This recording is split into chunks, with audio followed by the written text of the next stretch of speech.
스가랴 8장 9절에서 13절 말씀입니다. 우리 천천히 한 목소리로 함께 읽겠습니다. 만군의 여호와가 이같이 말하노라. 만군의 여호와의 집 곧 성전을 건축하려고 그 지대를 쌓은 날에 있었던 선지자들의 입의 말을 이 날에 듣는 너희는 손을 건교히 할지어다. 이 날 전에는 사람도 삭슬 얻지 못하였고 짐승도 삭슬 받지 못하였으며 사람이 원수로 말미암아 평안히 출입하지 못하였으나 내가 모든 사람을 서로 풀어주게 하였느니라. 만군의 여호와의 말씀이니라. 이제는 내가 이 남은 백성을 대하기를 옛날과 같이 아니할 것인즉 곧 평강의 씨앗을 얻을 것이라. 포도나무가 열매를 맺으며 땅이 산물을 내며 하늘은 이슬을 내리리. 내가 이 남은 백성으로 이 모든 것을 누리게 하리라. 유다야 족속아, 이스라엘 족속아, 너희가 이방인 가운데서 저주가 되었으나 이제는 내가 너희를 구원하여 너희가 복이 되게 하리니 두려워하지 말지니라. 손을 견고히 할지니라. 아멘.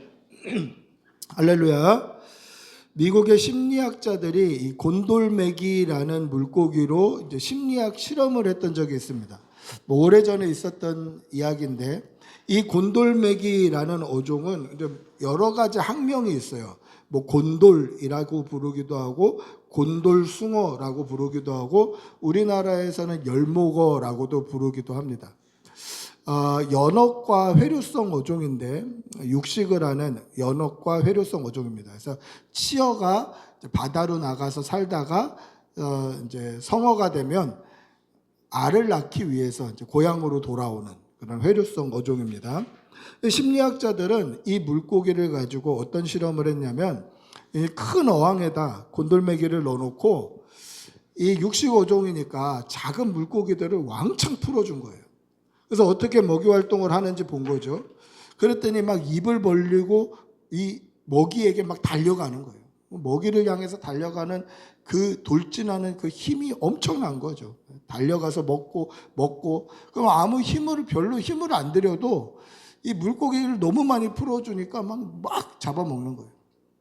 그렇게 며칠 잡아먹다가 이 어항에 가운데 유리로 된 가림막을 설치하고 투명한 유리 가림판을 설치하고 한쪽에는 곤돌메기를 한쪽에는 먹이가 될 만한 작은 물고기들을 왕창 풀어놓은 거예요.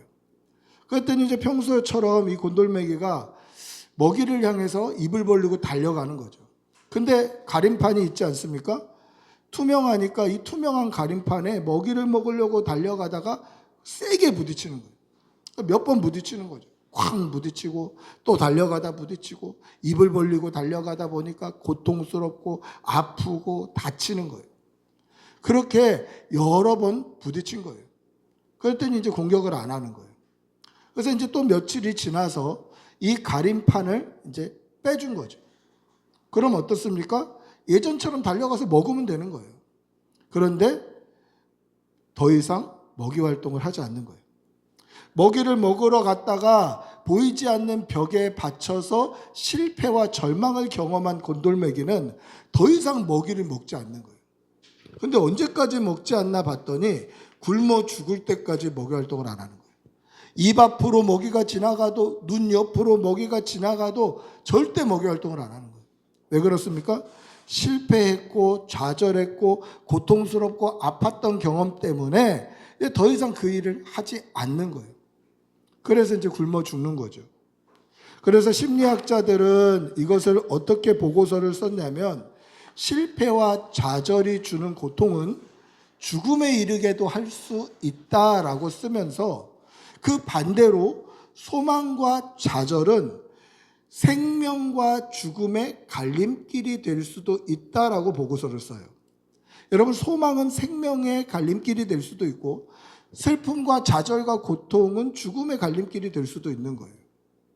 사랑하는 성도 여러분, 성도에게는 좌절과 실패와 고통 없을까요? 성도에게도 있어요. 살아가다 보면 좌절도 있고 슬픔도 있고 고통도 있고 절망도 있어요. 아픔도 있죠. 상처도 있어요. 그러나 우리는 좌절과 고통과 그 아픔, 그것 때문에 낙심하고 하나님을 버리는 것이 아니라 구원의 산 소망을 붙들고 살아가는 성도들이 되시기를 바랍니다. 구원의 소망을 가지고 늘 예배의 자리에 나오고 기도의 자리에 나오고 그 소망으로 영생을 꿈꾸는 성도들이 되시기를 축복하고 기도합니다. 할렐루야. 오늘 절망을 맛봤던, 사실 하나님 앞에서 정말 절망적인 환경을 맛봤던, 좌절을 맛봤던 이스라엘 백성들의 이야기를 하려고 합니다. 여러분, 70년 동안 바벨론의 포로가 되어서 70년 동안 고통받았어요. 처음에 바벨론으로 잡혀갔는데 그 바벨론이라는 나라가 메대 바사로 넘어갈 때까지도 그곳에서 포로로 잡혀 있었어요. 그래서 페르시아 바사왕 고레스 1년에 이스라엘 백성들이 포로 귀환을 합니다.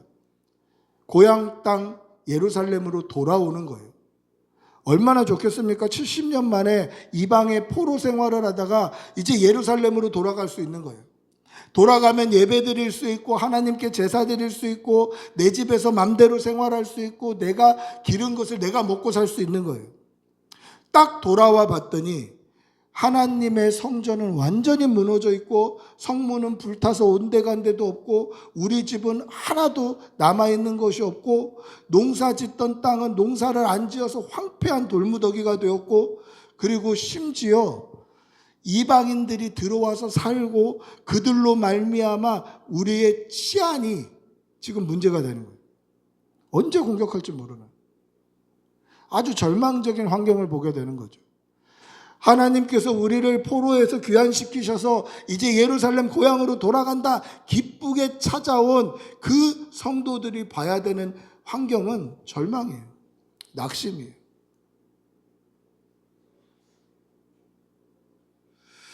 여러분, 바벨론에서는 포로의 신분이었습니다마는 바벨론이라는 나라, 또 페르시아라는 나라, 이 강대국 안에 있었기 때문에 그래도 나름대로 보호받는다는 생각을 했을 거예요.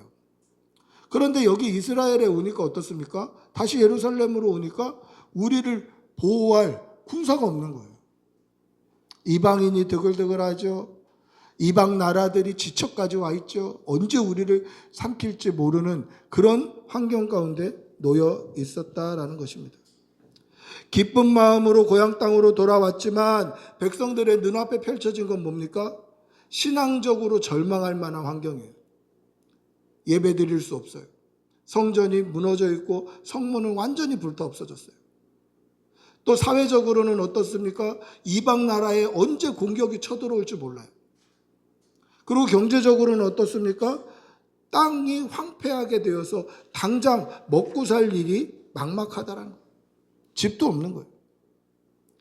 이런 현실 앞에서 낙담하고 있을 유대인들에게 하나님께서 하신 말씀이 오늘 저와 여러분이 읽은 본문이에요. 하나님께서 뭐라고 하신 말씀입니까? 우리 9절 한번 읽어볼까요? 9절 한번 읽어보겠습니다. 같이 읽어봅니다. 만군의 여호와가 이같이 말하노라. 만군의 여호와의 집 곧 성전을 건축하려고 그 지대를 쌓던 날에 있었던 선지자들의 입의 말을 이날에 듣는 너희는 손을 견고히 할지어다. 할렐루야. 자, 그럼 이날이 어떤 날일까요? 이날, 지금 이날이 어떤 날일까요? 9절에 보면 이날에 듣는 너희는, 예전에 성전이 지금 불타서 완전히 없어져 있는데 그 성전 기초를 쌓던 날에, 그러니까 성전을 처음 짓던 날에 선지자들이 너희에게 축복의 말을 했던 그 이야기를 이날 다시 기억하고 손을 견고히 해라. 이날은 어떤 날일까요? 이날은 10절에 보면 이날 전에는 이라고 시작을 합니다. 이날 전에는 사람도 삭슬 얻지 못하였고 짐승도 삭슬 받지 못하였으며 사람이 원수로 말미암아 평안히 출입하지 못하였으나 내가 모든 사람을 서로 풀어주게 하였느니라. 그럼 이날은 어떤 날일까요? 이날이 어떤 날입니까? 포로에서 해방돼서 자유자가 된 그날이에요. 그 전에 포로였을 때는 어떻다고 이야기합니까? 사람이 일을 해도 삭스를 받지 못해요. 짐승이 일을 해도 삭스를 받지 못해요. 심지어 원수, 우리를 포로로 잡아간 바벨론인 그 사람들, 또 페르시아 사람들, 그 원수들로 말미암아 평안히 집에서 나오고 들어가고도 못하는 거예요.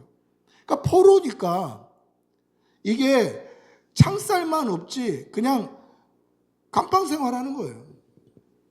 그랬던 날에 우리가 서로 풀어주게 되어서 그 풀린 이 날에는 너희 손을 견고히 하라라는 거예요. 무슨 이야기입니까? 그 전에 포로였다가 이제 자유자가 되었으니 변화된 신분답게 살아가라라는 거예요.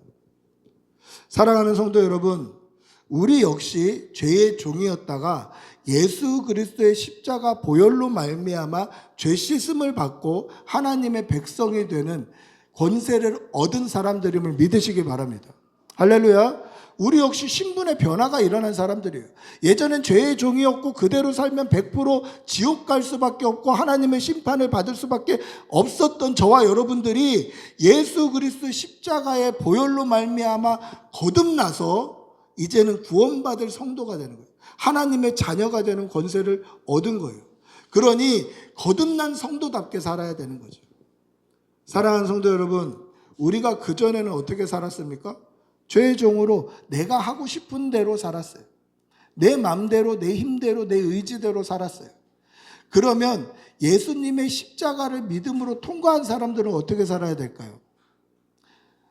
이제는 내가 산 것이 아니요 내 안에 예수께서 사시도록 예수님이 달리신 그 십자가에 나를 못 박는 거예요. 그래서 고린도후서에 보면 바울 사도는 뭐라고 얘기합니까? 나는 매일 죽노라 그렇게 얘기해요. 그 말 뜻이 뭡니까? 나는 십자가 앞에 매일 못 박는다는 거예요. 왜요? 내가 매일 자꾸 내가 튀어나오니까. 내 자아가 튀어나오고 내 욕심이 튀어나오고 나의 교만이 튀어나오고 내 승질머리가 튀어나오니 나는 매일 십자가 앞에 못 박는 회개를 해야 되는 거죠. 이게 구원받은 성도의 삶이고 거듭난 성도의 삶이에요. 사랑하는 성도 여러분, 우리가 그전에는 나를 위해 살았고 죄의 종으로 이방의 포로처럼 살았지만 이제 이 날에는 구원받은 그 이후에는 예수 그리스도의 십자가를 믿은 이후에는 성도답게 믿음으로 살아가야 한다는 거죠. 여러분, 우리가 예수 믿고 변화돼야 돼요. 예수님을 믿는 믿음이 있다면 변화돼야 돼요. 이게 거듭난 성도의 삶이에요. 예수님을 믿고 나서도 하나도 변한 것이 없다? 그러면 우리 믿음을 좀 돌아보셔야 돼요. 여전히 내가 튀어나올 수 있어요. 여전히 내 욕심과 내 교만과 내 자아, 내 고집과 내 아집과 나의 인간적인 모습들이 튀어나올 수 있죠. 그래서 오늘도 우리는 십자가가 필요해요. 날마다 십자가를 통해 거듭나는 성도들이 되시기를 축복하고 기도합니다. 오늘 절망 가운데 있는 유다 백성들에게 하나님께서 뭐라고 이야기합니까? 이날 이후에는 거듭난 성도로 살아야 되는데 너희의 손을 견고하게 할지어다 라고 이야기해요. 이 손을 견고하게 하라는 말씀을 2번이나 얘기해요. 9절에도 말씀하시고 13절에도 말씀하셔요. 그러면 중요한 뜻이겠죠. 여러분, 손을 견고하게 한다는 게 무슨 뜻일까요? 손을 견고하게 해라. 여러분, 이것은 지금 제가 이렇게 흔들고 있는 이 손, 제 손, 신체의 한 부위를 뜻하는 것만은 아니에요. 손을 견고하게 하라라는 것은 히브리 문학에 있어서 손은 능력과 사명과 의지와 행동을 뜻해요.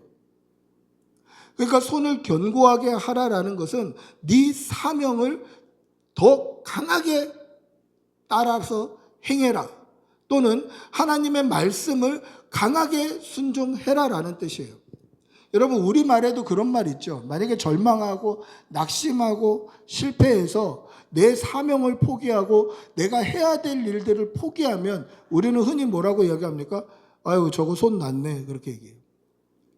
그게 신체의 부위만 얘기하는 걸까요? 아니잖아요. 우리 문학도 히브리 문학과 좀 비슷한 면이 있어요.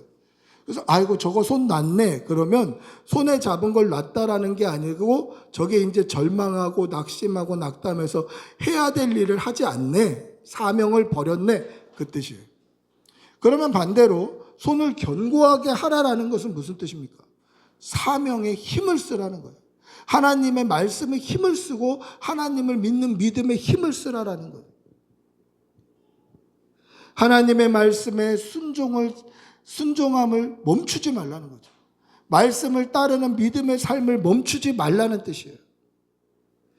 사랑하는 성도 여러분, 하나님께서 우리에게 힘 주시는 것을 믿으시기 바랍니다.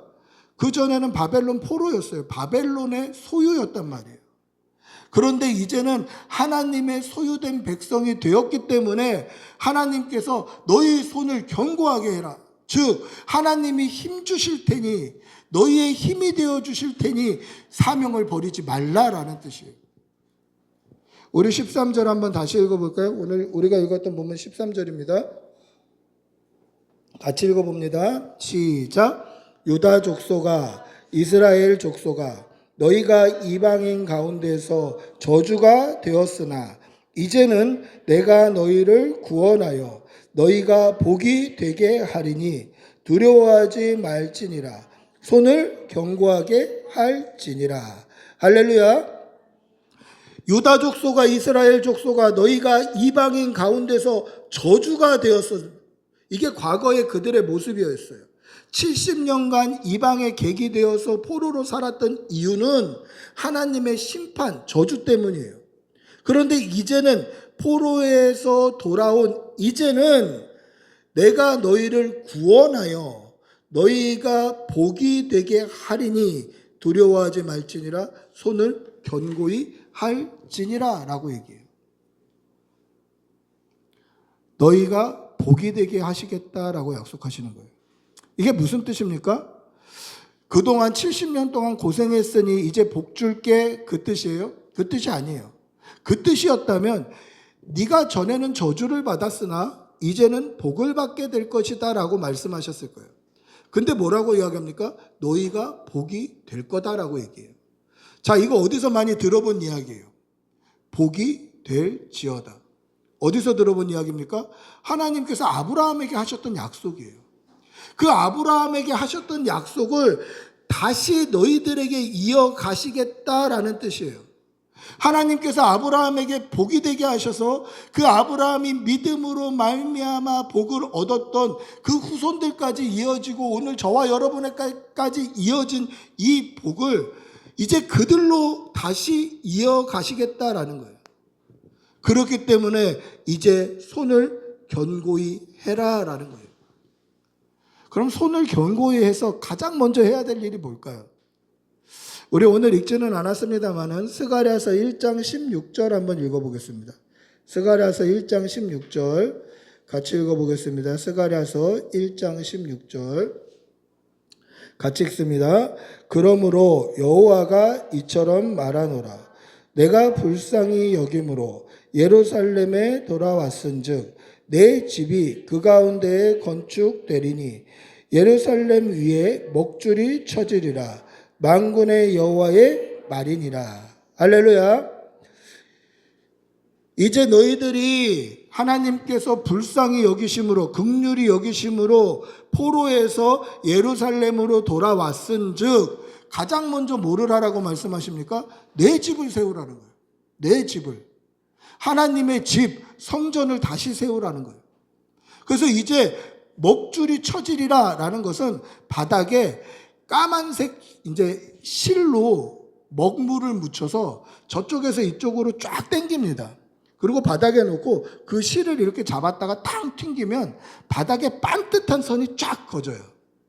여러분들이 이렇게 건축하거나 건설하는 데를 이렇게 가끔 보시면 바닥에 까만색으로 반듯한 줄이 쫙쫙 그어진 거를 볼 수 있어요. 저도 예전에 저걸 어떻게 저렇게 반듯하게 걷지? 하고 봤더니 먹물 묻은 줄을 쫙 해서 그걸 탁 튕기면 바닥에 반듯한 선이 쫙 그어지더라고요. 이게 먹줄이에요. 그 말은 뭡니까? 성전의 기초를 다시 세우고 그 성전 짓는 일에 너의 손을 견고히 해라. 그 사명에 너희의 생명을 걸어라라는 거예요. 지금 이스라엘 백성들의 모습으로 다시 한번 돌아가 봅시다. 스가랴 선지자가 활동했던 것은 이스라엘 백성들이 포로 귀환을 3차에 걸쳐서 해요. 1차, 2차, 3차에 걸쳐서 하는데 스가랴 선지자가 활동했던 것은 1차였어요. 그러니까 제일 황폐하고 제일 암울한 시기에 왔던 거예요. 그 제일 황폐하고 제일 암울한 시기에 눈앞에 할 일이 얼마나 많아요. 성전은 무너졌고 성문은 불타 없어졌어요. 그런데 그것만 그런 게 아니라 지금 우리 집도 없는 거예요. 내가 당장 살아야 되는데 살 집이 없는 거예요. 그리고 이제 당장 먹을 걸 구해야 되는데 먹을 걸 구하려면 농사를 져야 되는데 농사 지을 땅은 황폐하게 된 거예요. 뿐만 아니라 지금 이방인들이 들어와 살고 지척에 이방 나라들이 진치고 있기 때문에 지금 이 치안 문제도 문제가 되는 거예요. 뭐 군대를 세워야 되나 아니면 보초를 세워야 되나 방범을 써야 되나 이런 고민들이 있을 거예요. 할 일이 없는 게 아니라 산재에 있는 거예요. 산재에 있는 거예요. 그것만 보면 절망스러워요. 그런데 하나님께서는 그런 거 다 제껴놓고 여호와의 집 성전을 세우는 일에 너의 손을 먼저 견고하게 하라라는 거죠. 여러분 이게 복이 되는 비결이고 이게 성도의 삶이 되어야 되는 거예요. 사랑하는 성도 여러분, 제가 앞서 말씀드렸다시피 성도에게도 절망은 있어요. 아픔도 있죠. 때로는 상처도 있고 일어나기 힘든 고통도 있어요. 그런데 그때 성도가 해야 될 것은 믿음을 소홀하게 하고 기도를 포기하는 일이 아니에요. 대부분 예전에 교회 다니다가 지금 신앙생활 안 하는 사람들을 보면 과거에 다 상처들이 있어요. 상처들이 있어요. 아픔이 있어요. 전도하러 가보면 예수 믿어보신 적 있습니까? 교회 다녀보신 적 있습니까? 물어보면 한 번도 예수 믿지 않고 교회 다니지 않았다라고 하는 사람들을 찾기가 더 어려워요. 오히려 예전에 교회 다녔던 사람들이 굉장히 많아요. 근데 왜 교회 그만 다니십니까? 왜 예수 안 믿으십니까? 물어보면 다 상처가 있어요. 상처가.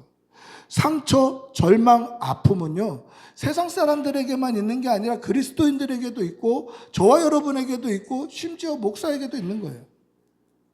그때 우리가 어떻게 해야 됩니까? 믿음 생활 포기해야 되나요? 하나님의 곁을 떠나야 됩니까? 그게 아니라 믿음을 우선순위에서 기도의 자리로 나오고 예배의 자리로 나오라는 거예요. 하나님께서 오늘 그 말씀을 하시는 거예요. 이방인 가운데 저주가 되었던 이 유대인들을 이제 구원하셔서 너희를 복이 되게 해주실 터이니 복받는 비결이 뭐냐? 손을 견고하게 해서 하나님의 성전을 다시 쌓아라. 그리고 예배 생활 다시 해라. 그게 시작이다. 왜 그렇습니까? 그 전에 왜 포로로 잡혀갔습니까? 하나님의 말씀이 선포되고 하나님께서 심판하신다고 선지자들을 통해서 수도 없이 말씀하셨음에도 불구하고 그 말씀을 믿지 않고 여전히 방탕하게 여전히 우상 숭배하고 하나님과 멀어져서 그들이 이런 심판과 저주를 받은 거예요. 그러면 하나님의 복이 되려면 어떻게 해야 됩니까? 하나님과의 관계 회복이 우선순위가 돼야 되는 거예요. 할 일이 없어서 예배드려라, 할 일이 없어서 기도해라가 아니에요. 여전히 할 일은 많아요. 산재되어 있는 이 문제거리는 수도 없이 많아요. 하나님께 성전 짓는 일에 우선순위를 해도 우리 집 없는 건 마찬가지고요. 황폐한 밭은 마찬가지예요. 변하는 현실은 하나도 없어요. 그럼에도 불구하고 하나님과의 관계에 우선순위를 두라라는 거예요. 그러면 더 이상 우리에게 있는 문제가 아니 되게 하는 거예요. 왜입니까? 하나님과의 관계가 회복되면 하나님이 지키실 것이니까. 그전에는 바벨론이 지켜주고 그전에는 페르시아가 지켜줬다면 이제는 하나님이 지키시는 거예요. 먹을 거 없는데요? 광야에서도 만나를 먹지 않았느냐? 집이 없는데요? 너희들이 텐트 치고 40년 이상 살지 않았느냐? 이방인들이 우리 지척에 있었는데요? 이 땅에 처음 들어올 때 이방인들을 너희가 어떻게 물리쳤느냐? 하나님이 함께 하시면 너희가 복이 되기만 한다면 너희 눈앞에 있는 문제는 더 이상 문제가 아니다라는 거예요. 사랑하는 성도 여러분, 우리 앞에도 여전히 할 일이 많죠. 분주하고 바쁜 일들이 많이 있습니다. 또 상처도 있고 절망도 있고 아픔도 있죠. 그러나 그때에 기도하는 성도들이 되시기를 바랍니다. 그때에 더 마음을 쏟아서 하나님을 예배하는 성도들이 되시기를 축복하고 기도합니다. 말씀을 맺습니다. 오늘 우리가 읽은 말씀에 하나님께서 포로에서 귀환한 유다 백성들에게 손을 견고히 할지어다 라고 2번이나 말씀하십니다. 그 말씀은 하나님께 중단되었던, 이제 건축되지 않았던 이 성전을 다시 건축하고 이 일에 우선을 두라라는 뜻입니다. 왜 그렇습니까? 하나님께 드리는 제사, 하나님께 드리는 예배가 그들에게 우선이 되어야 하기 때문입니다. 하나님은 어느 것보다도 예배받기를 기뻐하십니다. 우리의 마음을 하나님께 드리는 것에 우선순위를 두어야 됩니다.